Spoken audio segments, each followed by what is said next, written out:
பாட்டி வீட்டு சமையலில் கோவக்காய் கூட்டு வைக்கலான்னு. கோவக்காய் கூட்டு இது பச்சை பருப்புலாம் போட்டு வைக்க சொல்லுவோம் பாட்டி வீட்டு சமையல். கோவக்காய் கூட்டு வைக்கிறதுக்கு இந்த கப்பில் 1 கப்பு பருப்பு எடுத்துருக்கிறேன். இது கழுவிட்டு தண்ணி இந்த கப்பால் 1 கப்பு எடுத்துருக்கிறேன். இதை வந்து நம்ம தண்ணி ஊற்றி கழுவி வாஷ் பண்ணியாச்சு. இப்போ இதை வந்து வேக போடலாம். இதில் வந்து வெங்காயம் நம்ம ஒரு வெங்காயம் பெரிய வெங்காயத்தை கட் பண்ணி வச்சுக்கிறோம். அதை இதை போட்டுக்கலாம். ஒரு 10 பூண்டு பல் அதுவும் இதில் சேர்த்துக்கலாம். பொடியை கட் பண்ணி வச்சுக்கிறோம். பூண்டு பல்லும் அது கூடயே சேர்த்துக்கலாம். இந்த வெங்காயம் பெரிய வெங்காயன்றதுனால நிறைய இருக்குது, ஒரே ஒரு வெங்காயம். அது இதில் மஞ்சாத்தூள் 1/4 டீஸ்பூன். பருப்பு லைட்டாக வேகுது. பச்சை பருப்பு தான் கூட்டு வைக்கிறேன், துவரம் பருப்பில் கூட்டு வைக்கல.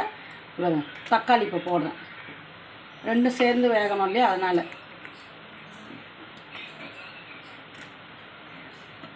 டீஸ்பூன் பெருங்காயம் இதிலே சேர்த்துக்கலாம். அப்படியே இதில் கொஞ்சம் வேகட்டும். தக்காளி அப்படியே நல்லா வேகணும் அதில். அப்போ நம்ம கோவக்காவை கொஞ்சம் லைட்டாக வதக்கிக்கலாம். ஏன்னா ரெண்டும் வந்து ஒரு குழகுழப்பு தன்மை உள்ளது. அதனால் நம்ம கொஞ்சம் லைட்டாக இதை வதக்கலாம். கடாயில் 1 டீஸ்பூன் எண்ணெய் ஊற்றி,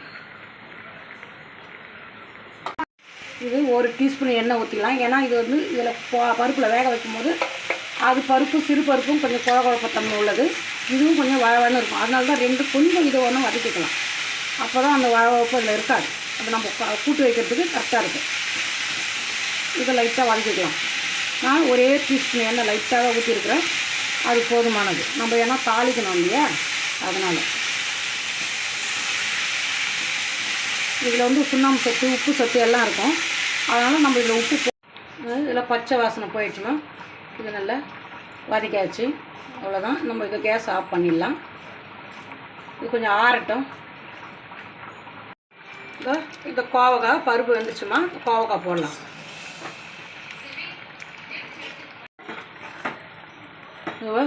இந்த காய்க்கு வெந்துச்சுமா, நம்ம இனிமேல் மசாலா போட்டுடலாம். இது தேவையான தனியாத்தூள் 1 டீஸ்பூன் போடணுமா.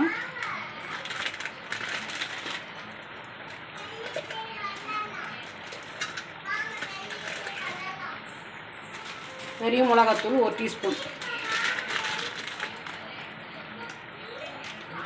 இது போதும். காரம் ரொம்ப காரம் வேணாம். நம்ம குழம்பு மிளகாத்தூள் 1 டீஸ்பூன் போட்டுக்கலாம். அது காரம் கரெக்டாக இருக்கும்.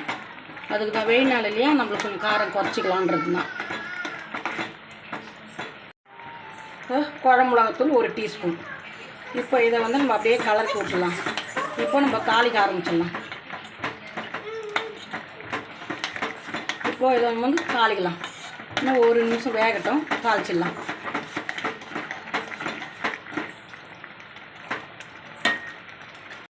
எண்ணெயை ஊற்றிக்கலாம். ஒரு 3 டீஸ்பூன் எண்ணெய் ஊற்றினா போதுமானது. இதுக்கு நம்ம தாளிக்கலாம். இதுக்கு கடுகு போடல, ஜீரகம் தான் போடுறேன். சோம்பு, சிறு சோம்பு. இது ஜீரகம் மாதிரி தான் தெரியுது எனக்கு, தெரியாத வாங்கி வந்துக்கிறேன். ஆனால் சிறு சோம்பு இது பொடியாக இருக்குது. இது வந்து அப்படியே தாளிச்சிக்கலாம். இதுக்கு தேவையான கருவேப்பிலை போட்டுக்கலாம்.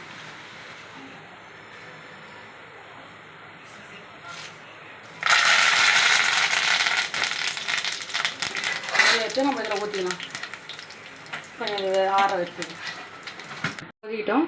இன்னொரு தாளிச்சாச்சு. இன்னொரு 2 கொதிக்க வச்சுன்னா இறக்கிட்டு நம்ம பார்த்துலாம். ரெடி ஆகிடுச்சு கூட்டு. இது சாப்பாட்டுக்கு, தோசைக்கு, இட்லிக்கு, சப்பாத்திக்கு எல்லாத்துக்கும் இது சாப்பிட்லாம். இந்த மாதிரி கூட்டு வைக்கும்போது நம்மளுக்கு எல்லாம் நல்லாயிருக்கும். உங்களுக்கு பிடிச்சிருந்தா இது இந்த சாப்பாட்டுக்கு எல்லாத்துக்கும் இப்போ செட்டாக இருக்கும். உங்களுக்கு பிடிச்சிருந்தா லைக் பண்ணுங்கள், ஷேர் பண்ணுங்கள், கமெண்ட் பண்ணுங்கள், சப்ஸ்கிரைப் பண்ணுங்கள்.